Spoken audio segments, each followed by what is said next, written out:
selamat pagi. Kita membukakannya dalam Mazmur 117 ya, ayat 1 sampai 2.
Saat ini Tuhan yang berdoa, biar Engkau terus memimpin acara kami dari permulaan pertengahan akhir kemudian kami. Terima kasih Tuhan, kami buka ibadah kami pada pagi ini hanya di dalam nama Yesus kami berdoa bersyukur.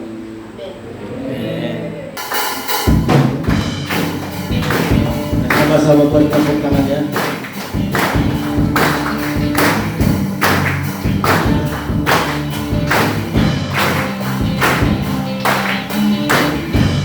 Haleluya.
kasih-Mu melimpah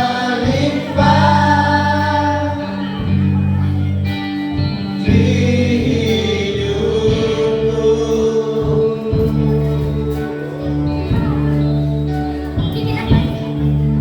Bapa,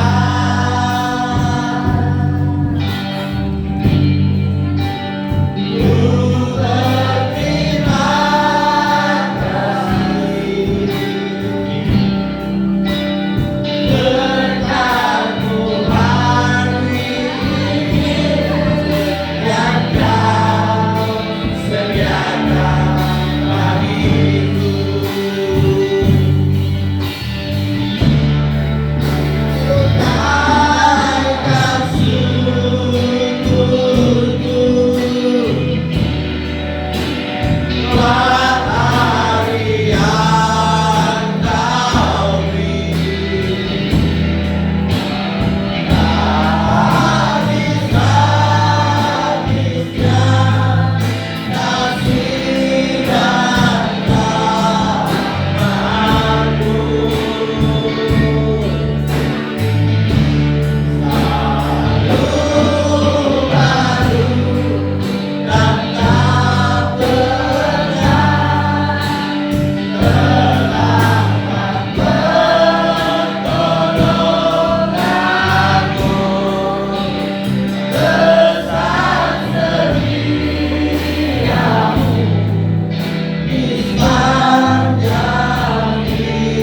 syukurku buat hari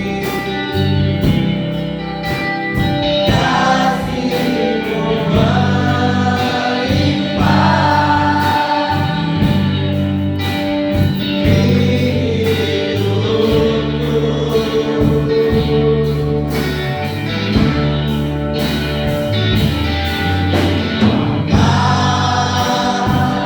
Kau beri.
Habis-habisnya kasih dan rahmat-Mu.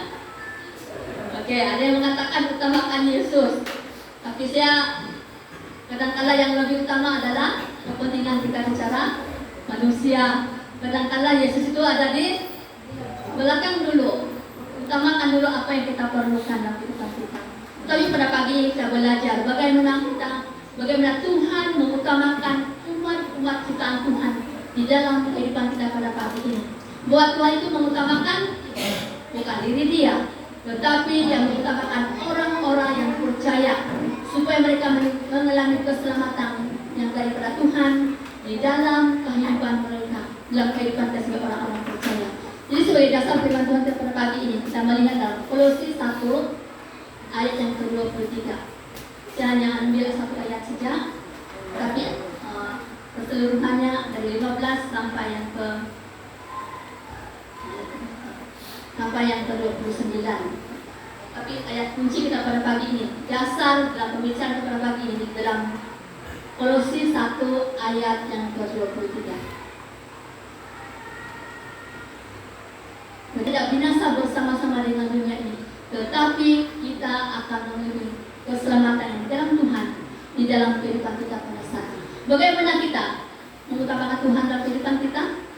Ada 3 perkara yang sangat penting bagi kita pada pagi ini. Itu yang pertama, dalam ayat yang ke-23 bagian E, dia katakan tetap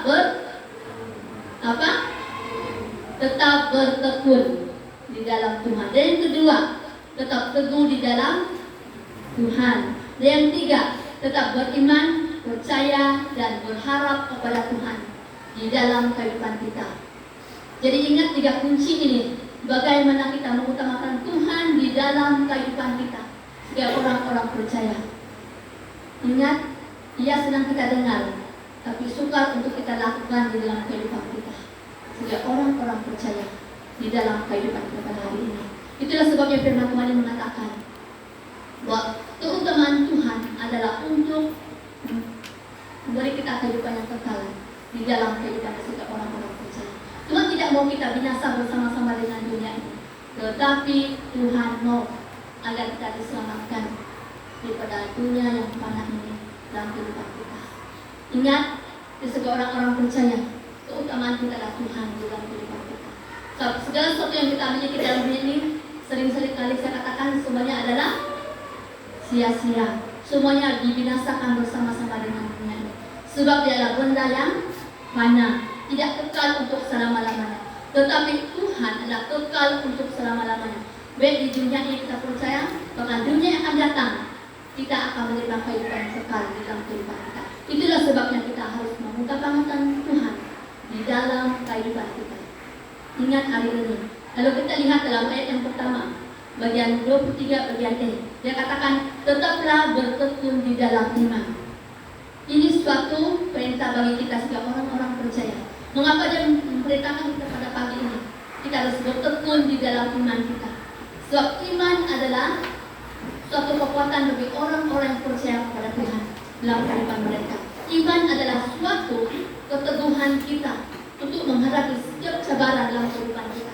Setiap masalah kehidupan kita, kita boleh bertahan dalam kehidupan kita. Kita bertekun untuk melakukan segala kehendak Tuhan, segala perintah Tuhan dengan taat setia di dalam kehidupan kita. Misalnya kalau kita mau kita ambil contohlah seorang pekebun. Kalau pekebun itu dia sangat mensarakan, dia harus menebas, baru potong kayu, baru itu dia kasih bakar, kasih bersih dulu. Tapi dia sabar untuk menantikan hasil daripada usaha dia. Sekalipun hujan atau panas, dia tidak pernah putus asa, tetapi tetap bertekun untuk melakukan pekerjaan dia sehingga dia mendapat hasil di dalam apa dia usahakan dalam kehidupannya. Nah, begitu juga kita hari ini. Mungkin kita banyak cabaran. Saya dan kita semua tidak sama masalah kita kan, dan tidak sama bagaimana kita menyelesaikan masalah kita sebagai orang-orang percaya di dalam kehidupan kita hari ini. Tetapi apa kuncinya? Kita harus bertekun dalam iman kita. Kita harus percaya kepada Tuhan sesungguhnya dalam kehidupan kita. Bukan hanya saat kita senang, saat kita mewah, ataupun saat kita bersuka cita. Bukan itu. Tetapi dalam ada situasi apapun, kita harus bertekun melakukan segala perintah Tuhan, kehendak Tuhan dalam kehidupan kita, sehingga kita memiliki hasil yang mantap dalam kehidupan kita orang-orang percaya. Itulah sebabnya dikatakan di sini, mengapa kita harus bertekun dalam iman, supaya jangan takut menghadapi apapun cabaran di dalam kehidupan kita. Dia tahu iblis tidak senang melihat kita. Kalau kita gembira-gembira saja, situlah iblis bekerja melalui pikiran kita, hati kita, juga menggoda kita, sehingga ketekunan itu tidak ada dalam kehidupan kita, sehingga kita tidak tekun lagi mengerjakan apa yang kita mau lakukan dalam kehidupan kita bersama-sama dengan Tuhan. Mengapa? Karena iblis tidak senang melihat saya dan saudara yang percaya kepada Tuhan dalam kehidupannya. Karena iblis itu dia mencari kawannya di dalam api neraka itu. Tidak kawan dia, mungkin dia kesunyian. Jadi dia lihat kita di sini, dia memandang kita, oh ini dia yang harus saya goda dia ini yang harus saya bawa bersama-sama dengan saya. Itu adalah pekerjaan iblis yang coba membuka iman kita sebagai orang-orang percaya di dalam kehidupan kita, sehingga kita takut menghadapi apapun cara kehidupan kita. Kita takut untuk menghadapi apapun kesulitan kehidupan kita. Mengapa? Karena iblis itu seringkali dia bekerja melalui pemikiran kita, hati kita. Dia sering berbisikkan telinga kita, oh buat ini yang bagus, ini cipta kita dapat. Iblis itu bisa, tapi kita yang bertekun dalam iman, kita tidak akan digoyahkan dalam hidup kita. Kita tidak akan tergoda dengan godaan iblis ini, karena Yesus itu adalah hidup kita. Kita mengutamakan Tuhan di dalam kehidupan kita sebagai orang-orang percaya dalam kehidupan kita. Dan dikatakan, tetapi tetaplah bertekun dalam iman dan percaya bahwa Tuhan akan menolong kita tepat pada waktunya. Dari saat saya mengalami berbagai cabaran kehidupan saya, apa yang saya ingat dalam kehidupan saya? Kadang-kadang kita anggap Tuhan ini juga ada masa yang kita lemah dalam kehidupan, tapi kita harus ingat bahwa Tuhan akan menolong kita tepat pada waktunya. Kalau Tuhan belum bekerja dalam kehidupan kita, berarti waktunya belum sesuai untuk menolong kita. Tuhan beri kita cabaran dulu, sama kita bertahan atau tidak. Kalau kita bertahan, maka kita akan mengalami sukacita yang besar dalam kehidupan kita. Karena kita bertahan menghadapi apapun cabaran dalam kehidupan kita bersama-sama dengan Tuhan. Ingat, kalau kita bertahan, jangan bersandar pada kekuatan kita secara manusia, tapi bersandar penuh kepada Tuhan, berserah penuh kepada Tuhan, dan Tuhan akan bekerja lewat kepada kehidupan kita sebagai orang-orang percaya. Ingat dalam 1 Korintus pasal 13 itu dia katakan bahwa pencobaan yang kamu alami tidak melebihi kekuatan kita sebagai manusia, tetapi Tuhan akan menolong kita untuk memberi jalan keluar dari segala permasalahan kita, sehingga kita memiliki satu kekuatan kemenangan di dalam Tuhan Yesus. Ini yang kita ingat pada saat ini. Jangan kita takut, tetapi tetap bertekun dalam iman kita bahwa Yesus adalah penolong yang sangat baik dalam kehidupan kita sebagai orang-orang percaya di dalam kehidupan kita. Tapi kuncinya harus bertekun, beriman dan percaya bahwa Tuhan menolong kita tepat pada waktunya di dalam kehidupan kita sebagai orang-orang percaya. Karena itu tetap bertekun dalam iman dalam kehidupan kita. Apa yang dikatakan dalam Yakobus 1 ayat yang ketiga hingga yang keempat itu menyatakan bahwa kita harus percaya kepada Tuhan dalam kehidupan kita. Segala apa yang kita lakukan dengan tekun, pasti kita akan bertekun menghadapi apapun kesulitan dalam kehidupan kita sebagai orang-orang percaya di dalam kehidupan kita pada saat ini. Kalau kita melihat dalam Yakobus, kita sama-sama lihat. Mari kita buka info kita. Yakobus 1 ayat 3 hingga yang keempat. Ini dia menyatakan apa? Ketekunan itu menghasilkan apa? Ketekunan itu menghasilkan apa? Ayat yang ketiga. Sebab kamu tahu bahwa ujian dalam imanmu menghasilkan ketekunan. Jadi jangan lari. Tuhan, kalau kita berdoa, Tuhan, tolonglah jauhkan ujian daripada kehidupan saya. Jangan berdoa begitu, tapi berdoa kepada Tuhan. Tuhan, beri saya kekuatan untuk menghadapi ujian ini. Sebab ujian itu sangat baik dalam kehidupan kita. Sebab tanpa ujian, kita tidak kenal siapa diri kita. Kita tidak kenal siapa Tuhan kita dalam kehidupan kita. Tapi melalui ujian ini, kita tetap bertekun. Kita tetap percaya. Kau percayakah? Kalau kita punya masalah kan? Pernah kamu berdoa? Ataupun kalau kamu punya masalah, tidak kamu sentiasa sukacita. Pernah kamu berdoa, Tuhan terima kasih saya ada sukacita. Pernah kamu berdoa? Tapi kalau kamu ada ujian, Tuhan jauhkanlah ujian daripada saya. Pernah kamu kata, Tuhan terima kasihlah saya sudah ada ujian. Tapi mungkin yang ucapan itu tidak rela hati kita, kan? Tetapi hati kita ini berontak dalam diri kita. Kenapa ini terjadi dalam hidup saya? Sedangkan saya pun sudahlah susah begini lagi. Siapa kita salahkan? Diri kita? Bukan, kita salahkan keadaan dan kita salahkan kepada Tuhan. Tetapi kita sebagai orang percaya, kita ucapkan terima kasih Tuhan saya sudah ujian, mengalami ujian ini. Dan tolong saya untuk menghadapinya dengan tekun. Sebab dia katakan bahwa ujian itu menghasilkan ketekunan dan orang-orang yang percaya. Kita didewasakan oleh keadaan, oleh kepada masalah dalam kehidupan kita sebagai orang-orang percaya. Saya yakin bagi mereka yang punya cabaran yang sangat berat, mereka sudah ada pelajaran hidup mereka. Kalau Puan Norima mungkin dan keluarga dia, mereka banyak pengajaran hidup mereka. Mereka didewasakan oleh kena masalah mereka. Mereka didewasakan karena bukan mereka kuat, tapi Tuhan Roh Allah yang kuat dalam kehidupan mereka. Sehingga mereka boleh segala apapun cabaran ujian kehidupan mereka. Saya, tapi terimalah dengan rendah hati dan taatilah perintah Tuhan dalam kehidupan kita sebagai orang-orang percaya. Sebab dia katakan di sini, sebab kamu tahu bahwa ujian terhadap imanmu menghasilkan ketekunan. Dan ayat yang keempat, biarkanlah ketekunan itu mempunyai buah yang matang, supaya kamu menjadi sempurna dan utuh dan tak kekurangan suatu apapun. Jadi ini satu pengajaran bagi kita pada pagi ini. Kalau kita mengalami berbagai cabaran, bertekunlah iman kita. Dan ada bila ujian dengan taat setia kepada Tuhan. Dan melalui ujian itu kita akan menghasilkan buah-buah dalam kehidupan kita. Dan dia katakan bukan saja itu, tapi kita mempunyai buah yang matang supaya kita menjadi sempurna. Ingat, kita menjadi sempurnakan oleh Tuhan setiap saat dalam kehidupan kita sebagai orang-orang percaya. Supaya apabila datang cobaan, kita tidak akan berpaling daripada Tuhan Yesus, tetapi kita tetap utuh, kita tetap dan tidak kekurangan satu apapun daripada Tuhan dalam kehidupan kita. Ini yang Tuhan mau bagi kita hari ini. Mengapa Tuhan mengutamakan manusia untuk diselamatkan, supaya kita memiliki ketekunan dan kita memiliki kesempurnaan dalam hidup kita sebagai orang-orang percaya di dalam kehidupan kita pada hari ini. Jadi ingatlah hari ini, kalau saat kita belum bertekun, mintalah kepada Bapa di surga, karena Dia adalah sangat baik kepada kita. Dan kalau ada ujian, berdoalah, terima kasih Tuhan, saya sudah mengalami ujian ini dalam hidup saya, dan berikan saya kekuatan untuk menghadapinya. Karena melihat ujian ini, kita akan disempurnakan dalam kehidupan kita sebagai orang-orang percaya di dalam kehidupan kita pada saat ini. Sebab iman kita, sebab melalui iman kita dibenarkan oleh Tuhan. Ingat, iman percaya kita itu yang Tuhan tuntut bagi saya dan saudara hari ini. Dia tidak menuntut siapa kita. Dia tidak menuntut, oh dia masih muda, dia sudah tua, dia masih kuat lagi. Tidak.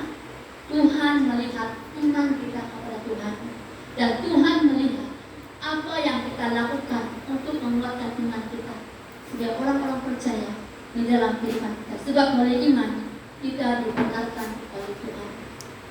Ingat, iman itu sangat penting bagi kita di dunia, di hari-hari yang mendatang ini. Karena hari-hari banyak cabaran yang bakal kita hadapi. Tetapi kata firman Tuhan, itu baru permulaan. Baru permulaan, belum lagi pengakhirannya. Kalau pengakhirannya, itu yang kita tidak tahu pada saat ini. Bila saatnya akan datang, sehingga iman kita akan digoyahkan di dalam kehidupan kita pada saat ini. Tetapi saat ini, bertekunlah di dalam iman, supaya kita menjadi utuh dan sempurna di hadapan Tuhan setiap saat. Lalu dalam hal yang kedua, itu tetap teguh di dalam iman. Nah, kalau kita sudah memiliki iman, kalau hanya saya percaya Tuhan lah, tapi kalau kita tidak melakukannya dengan taat segala perintah Tuhan, ada kita memiliki iman yang teguh. Mungkin kita seperti perumpamaan dalam Matius itu. Kalau kita lihat dalam Matius, perumpamaan membuat rumah itu, satu rumahnya dibuat di atas batu dan satu rumah dibuat di pasir. Jadi dua perbandingan ini sangat jelas bagi kita hari ini. Bagaimana kehidupan kita saat ini? Apa kita membina rumah kita di atas batu yang kokoh yang tidak akan digoyahkan, atau kita membina rumah kita di atas pasir saja?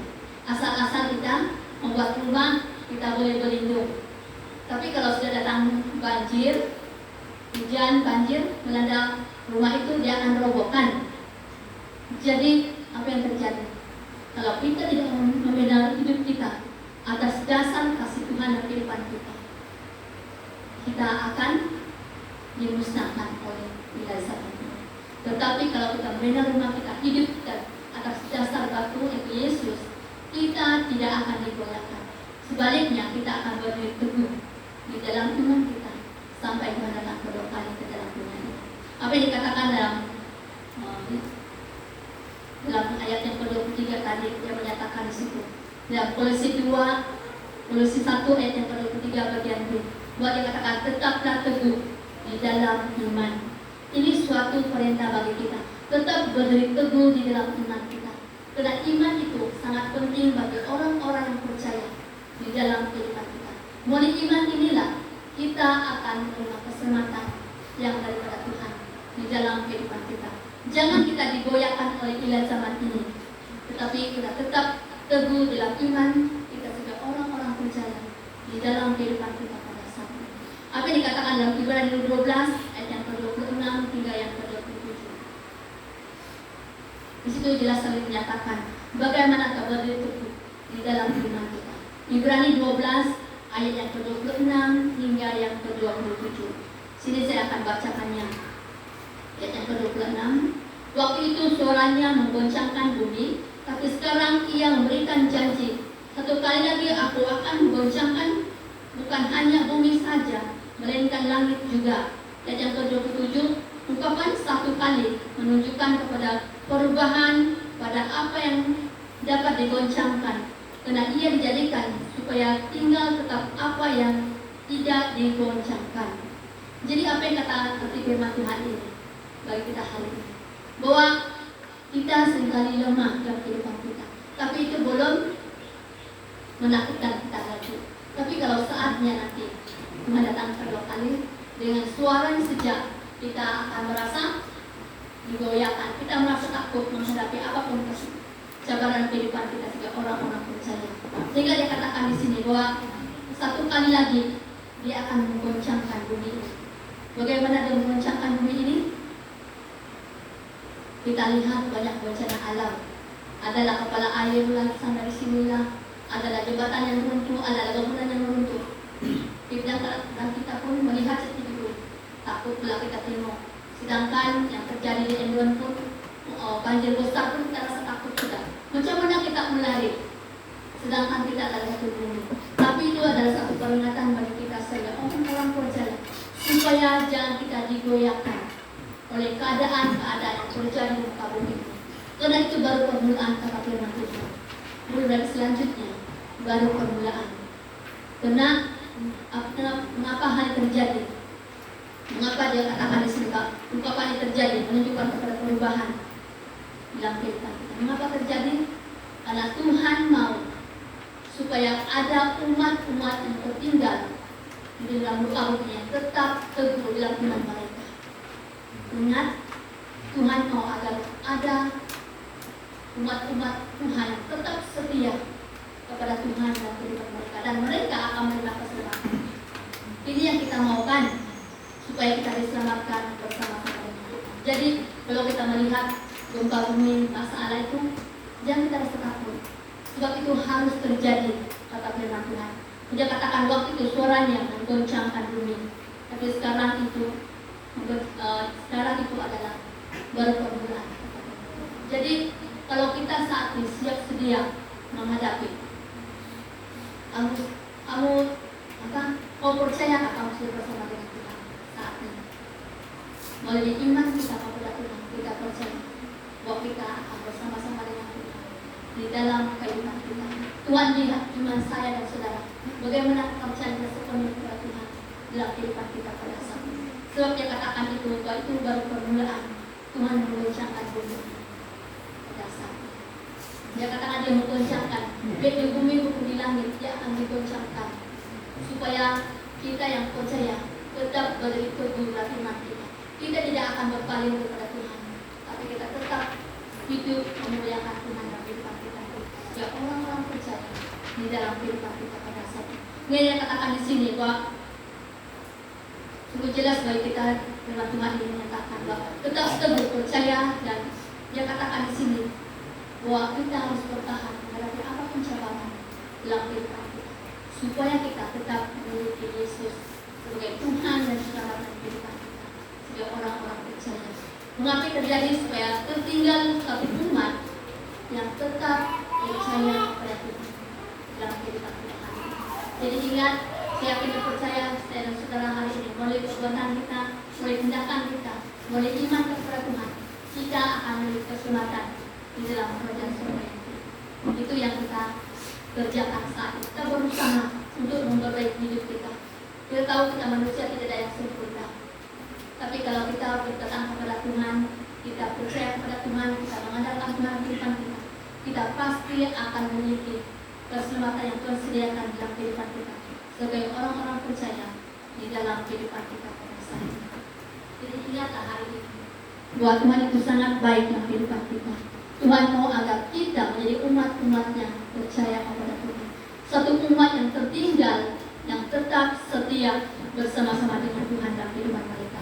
Lalu dalam hal yang ketiga, hal yang terakhir bagi kita pada pagi ini, boleh katakan di sini, dalam hal yang ketiga, sebagai suatu peringatan bagi kita sebagai orang-orang percaya, yang katakan di sini bahwa tetap beriman dan percaya dan berharap kepada Tuhan di dalam kehidupan kita pada saat ini.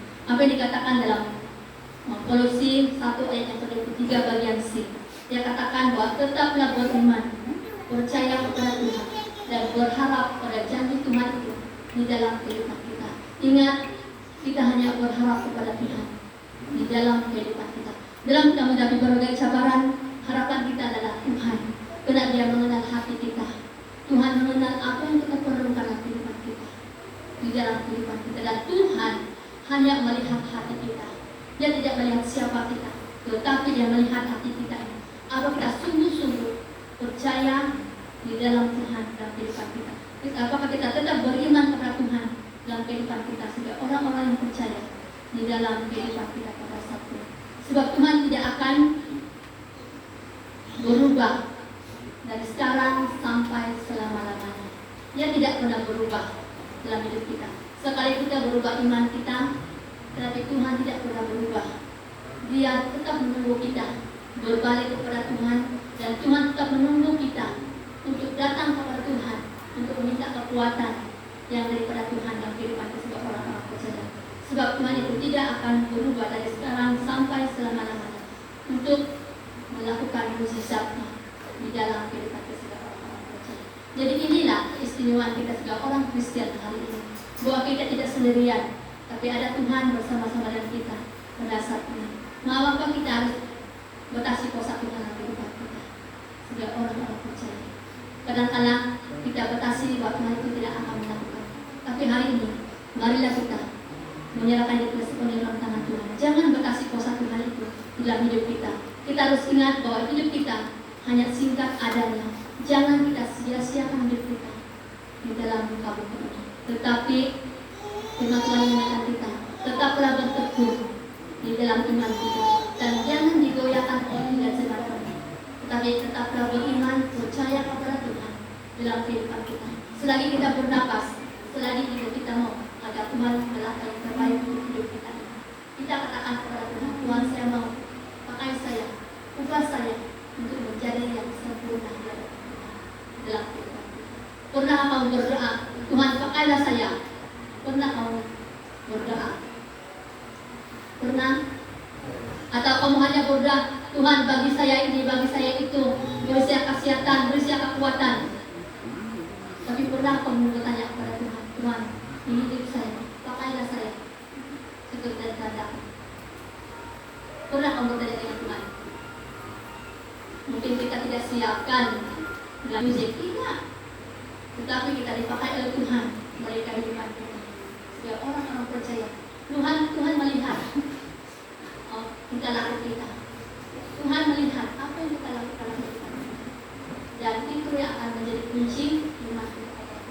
Tuhan tidak melihat kalau dia pastor, kali ini dia yang diselamatkan. Tidak. Kadang-kadang ramai apa itu? Karena pastor anak-anak sudah mulai menyatakan bahwa banyak pastor yang masuk neraka. Betulkah? Karena mereka tidak setia di dalam hidup mereka bersama-sama dengan Tuhan. Mengapa? Kadang-kadang saya berdoa, Tuhan, saya berdoa dengan Tuhan, Tuhan, biarlah apa yang saya lakukan saat ini sampai akhirnya saya akan apa yang saya tabur itu juga akan saya tuai dalam kehidupan saya. Siapapun kadang-kadang kita kan manusia, ada kelemahan kita masing-masing, tapi ingatlah bahwa Tuhanlah yang terutama di dalam kehidupan kita sebagai orang-orang percaya. Kita mau agar Tuhan mengerjakan sesuatu yang luar biasa dalam kehidupan kita. Tapi kita harus berani. Kalau Tuhan pakai, kalau kita minta kepada Tuhan, baru kamu diutus kepada orang-orang yang tidak percaya, mungkin kita menyangka, mengapa saya diutus di sini? Seperti Yunus, Tuhan mengutus dia ke Niniwe, dia lari kemana? Dia tidak taat kepada perintah Tuhan. Dia tidak taat kepada tugas yang dipercayakan oleh Tuhan pada waktu itu. Tapi apa yang terjadi? Tuhan tetap sayang dia kan? Tuhan tidak mau dia tenggelam terus menerus. Tetapi dia memutus apa kalau sekarang ikan yang paling besar dari ikan paus kan? Dia ditelan oleh ikan paus ini. Dan sudah dia beberapa hari dalam perut ikan itu, Tuhan telah merintahkan ikan itu memuntahkan dari pasir. Dan saat itu Yunus tidak lagi menyangkal akan perintah Tuhan, tapi dia mentaati. Karena dia sudah disedarkan. Kadang-kadang kita juga manusia, begitu kan? Kadang-kadang kalau kita meminta sesuatu, kalau sudah dibagi, kita lupa Tuhan pula. Apa yang sudah kita minta sudah Tuhan beri, tapi kita lupa pula mengucap syukur kepada Tuhan. Sedangkan yang membagi, siapa yang meminta itu kita kan? Itulah sebabnya kalau kita meminta sesuatu, kita harus bertanggung jawab apa yang kita minta dari Tuhan. Sebab apa yang Tuhan bagi, Tuhan akan tuntut daripada kehidupan kita sebagai orang-orang percaya. Apa kita tetap bertekun dalam iman kita? Apa kita tetap berdiri teguh dalam iman kita? Apa kita tetap setia dalam iman percaya kita dan berdiri teguh di dalam pengharapan kita sebagai orang-orang percaya pada hari ini? Jadi firman Tuhan ini mengingatkan kita bahwa semua yang dalam kejadian hidup kita harus ada ketekunan di dalam iman kita. Tetap berdiri teguh dan tetap beriman percaya kepada Tuhan di dalam kehidupan kita sehari ini. Oleh itu, firman Tuhan mengajak kita, marilah kita serahkan seluruh hidup kita kepada Tuhan dan lakukanlah segala kewajiban kita dengan taat setia di dalam kehidupan kita sebagai orang-orang percaya. Karena ketekunan di dalam iman, tetap berdiri teguh dan tetap berharap kepada Tuhan, itulah kunci bagi kita sebagai orang-orang percaya. Tetap bertahan bersama-sama dengan Tuhan. Sebab iman adalah bukti dari segala sesuatu yang kita harapkan dalam kehidupan kita sebagai orang-orang percaya. Apa yang dikatakan dalam Ibrani 1 ayat yang ke-1, iman adalah dasar dari segala sesuatu yang kita harapkan dan bukti dari segala sesuatu di dalam kehidupan kita sebagai orang-orang percaya. Jadi iman itu sangat penting kita pelihara. Biar iman kita dimurnikan oleh keadaan dunia ini, supaya kita boleh teguh iman kita utuh dan sempurna di hadapan Tuhan sebagai orang-orang yang percaya pada hari ini. Jadi firman Tuhan ini sampai di sini kita sama-sama berdoa. Kita menyerahkan hidup kita sepenuhnya ke tangan Tuhan. Kita mohon agar Tuhan akan menyelidiki hati kita. Apa kita sudah bertekun dalam iman kita? Apa kita sudah lebih teguh dalam iman kita? Apa kita sudah berharap penuh kepada Tuhan? Percaya, beriman, dan berharap kepada Tuhan sepenuhnya dalam kehidupan kita. Kita berserahkan hidup kita sepenuhnya kepada Tuhan. Menolong kami, yang agar Tuhan menguatkan kami, mendekatkan iman kami, supaya tetap bertekun dalam iman percaya kami kepada Engkau Bapa. Kami tidak akan digoyahkan oleh ilah zaman Tuhan, tetapi bila kami menjadi umat yang tertinggal, yang diselamatkan oleh Tuhan dan kehidupan kami. Bapa dalam surga, saling kami kepada Engkau yang menyerahkan hidup kami sepenuhnya ke tangan Tuhan. Bila kami tetap percaya, beriman, dan berharap penuh kepada Tuhan, supaya iman kami tetap berdiri teguh dan tetap utuh dan tidak digoyahkan oleh ilah zaman. Tapi dia mohon agar Tuhan sendiri akan mengerjakan sesuatu yang luar biasa dalam kehidupan kami, supaya melalui iman percaya kami akan berikan pemulihan bagi nama Tuhan dan kehidupan kami. Bapa, saya ingin berdoa agar Tuhan menguatkan iman kami, supaya kita melawan pencobaan dalam kehidupan kami, supaya kami tidak akan digoyahkan oleh kuasa-kuasa yang ada di dunia ini, Tuhan. Tapi dia mohon agar Tuhan sentiasa memelihara menjaga kami, dan kami hidup takut akan Tuhan dalam kehidupan kami. Dan kami tetap percaya dan mengandalkan Tuhan dalam setiap keadaan hidup kami, supaya kami menjadi orang-orang yang memuliakan Tuhan dalam kehidupan kami. Bapa, kami serahkan seluruh hidup kami sepenuhnya di dalam tangan-Mu yang bagi Tuhan semua kami. Amin. Terima kasih, silakan duduk. Engkau Tuhan, kasih-Mu menyelamatkan, sungguh ajaib Kau Yesus.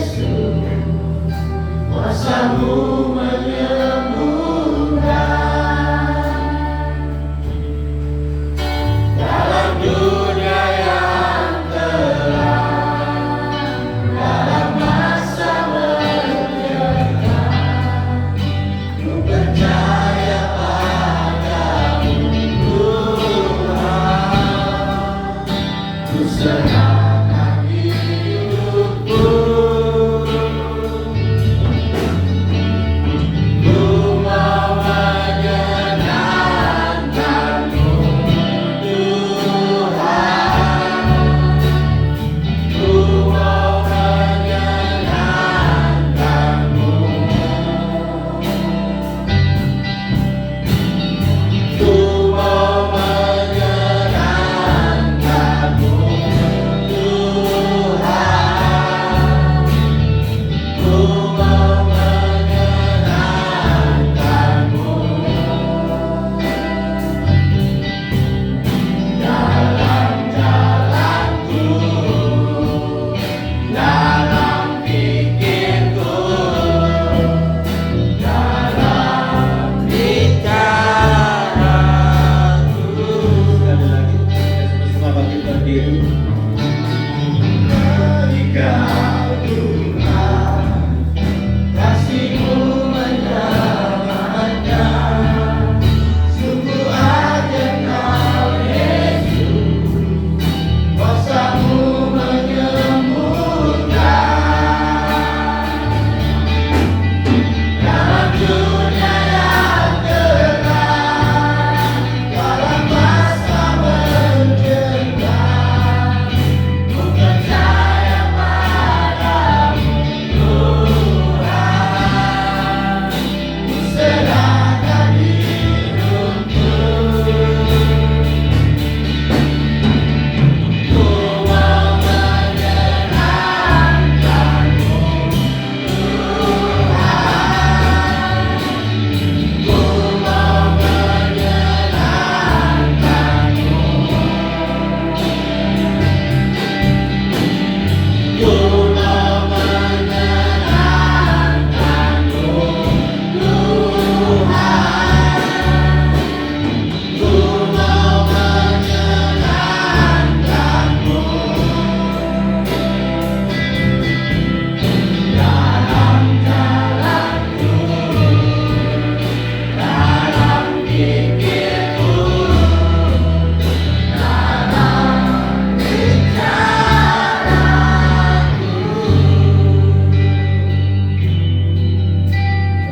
dalam bicaraku,